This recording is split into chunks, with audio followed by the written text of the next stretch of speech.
BNS, BSA, BNSS और बहुत सारे ऐसे एक्ट्स जो कि एज अ लॉ हम देखते हैं।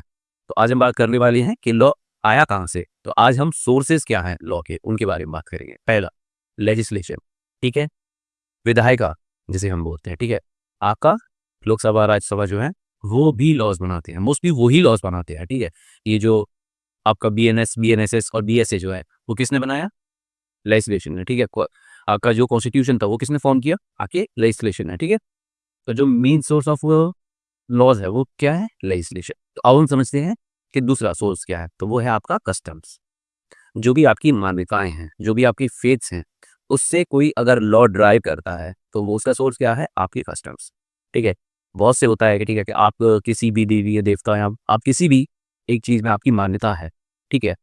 उस केस में अगर कोई आपकी उस मान्यता से रिलेटेड लॉ है तो उसका सोर्स क्या है? आपके खुद के कस्टम्स। एक समय तक जो आप कस्टम्स फॉलो करते जाते हैं वही क्या हो जाता है?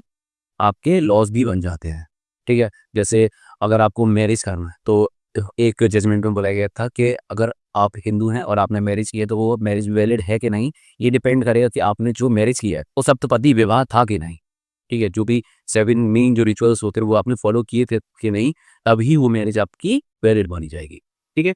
तो ये भी क्या, इसका सोर्स क्या था? आपके कस्टम्स, ठीक है।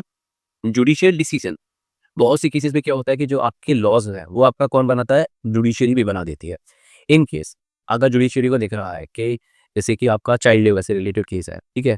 अगर कोई व्यक्ति आया कि एक छोटे से बच्चे से काम कराया जा रहा है, ठीक है, और जुडिशरी को लगा कि बहुत छोटी एज है, इतने छोटे बच्चों से काम नहीं कराना चाहिए, तो उस केस में क्या होगा? जुडिशरी भी लॉज बना देगी कि एक मिनिमम एज से नीचे वाले बच्चों को काम कराना कानूनी जुर्म है। बात क्या है? Source convention. कन्वेंशन क्या होता है? दो कंट्रीज के बीच में कोई ट्रीटी हुई या फिर कोई भी कन्वेंशन हुआ, ठीक है, वो आगे चल के क्या बन गया? लॉज।